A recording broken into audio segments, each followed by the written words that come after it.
warahmatullahi wabarakatuh. Hello everyone.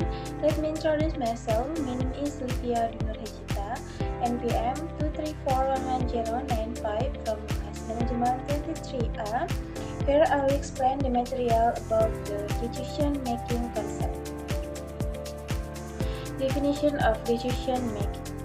Decision-making is an intellectual and systematic process carried out by an individual or a group to choose and best alternative from several available options. This process is not merely about choosing, but also involves critical thinking, activities such as identifying problems, analyzing the situation, and considering the impact of each option. In an organizational context, decision-making is very important because it determines the direction and success of activities. A figure such as Simon emphasizes that decision-making is the core of management function, as almost all managerial activities begin with decision. Characteristics of decision-making.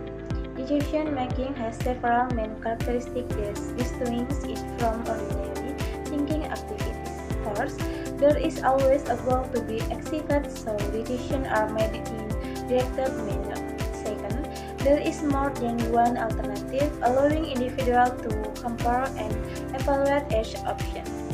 Number 3, there is a selection process based on certain criteria such as efficiency, benefit, or personal values. In addition, decision-making always involves elements of uncertainty and risks. Since others cannot be fully predicted, therefore decisions are generally future-oriented and consider various possible outcomes. Objective of decision-making. The main objective of decision-making is to solve problems or achieve desired outcomes effectively and efficiently. In everyday life as well as in organizations, decisions are made to reduce the gap between expected condition and actual condition.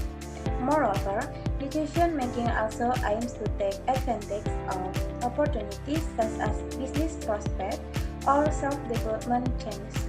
With proper decision, individuals can minimize risks and maximize benefits. Therefore, a good decision-making process helps individuals and organizations achieve their goals in a more structured and planned way. Types of decision-making.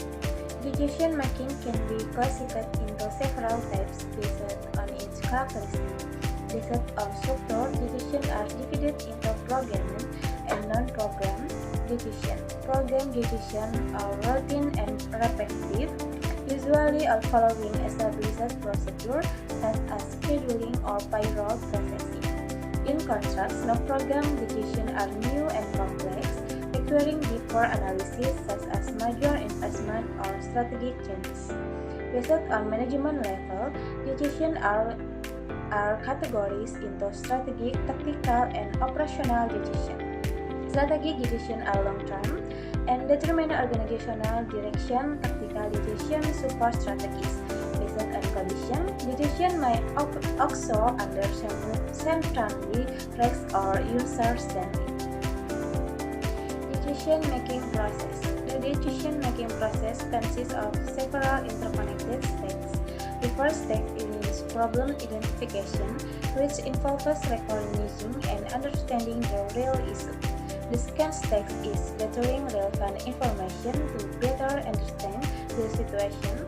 Next, various alternative solutions are developed. After that, each alternative is analyzed and evaluated based on its advantage and disadvantage. The following step is selecting the best alternative that aligns with the intended goals. Once a decision is made, it must be implemented in real action. The final step is evaluation, which assesses whether the decision has produced the expected result of needs improvement in the future. Factor influencing decision making.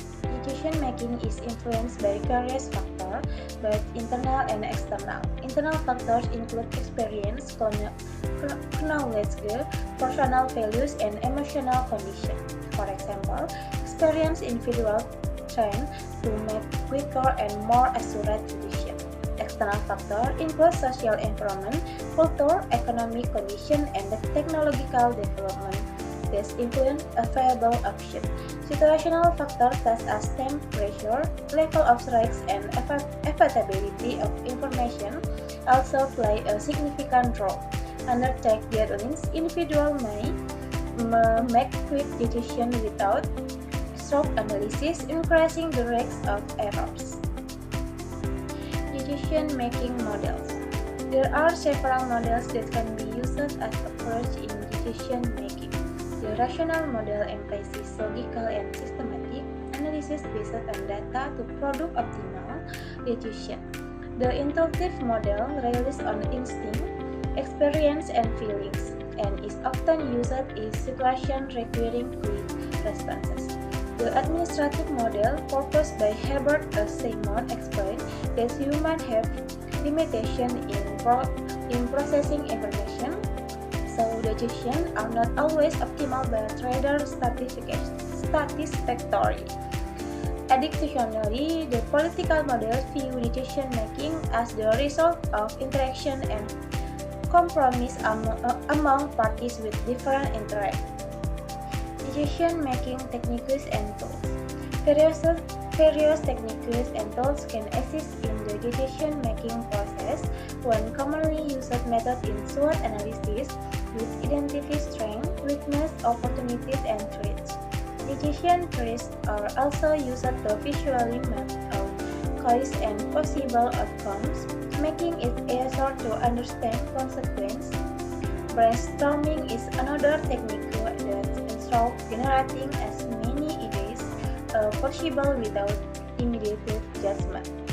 Furthermore, cost-benefit analysis helps compare an advantage and disadvantage of each option, enabling more rational and measurable decisions. Barrier in decision-making. In practice, decision-making often faces various obstacles that can affect its quality. One major barrier is limited information, where available data may be incomplete or inaccurate. Cognitive biases or systematic error in thinking can also lead to poor judgment. Team pressure often forces individuals to make quick decisions without sufficient analysis. Conflicts or interests among individuals or groups may also hinder the process. Additionally, high level of uncertainty make it difficult to predict outcomes, increasing the risk of failure. Example of decision-making application. For example, a person choosing a college major must go through a structured decision-making process. They need to identify their goals, such as finding a career that matches their interests and offer good prospects. Then they gather information about available measures, including job opportunities, cost, and personal sustainability. After that, they consider several alternatives such as engineering, economic, or medicine. Each option is evaluated based on its strength, a weakness. Finally, they choose the measure that best fits their interests, abilities, and future goals. After the decision, they pursue their studies and later evaluate whether the choice meets their expectations. Conclusion. Decision-making is an essential process in both individual life and organizational activities. Good decisions require a proper understanding of problems, sufficient information, and the ability to objectively analyze alternatives.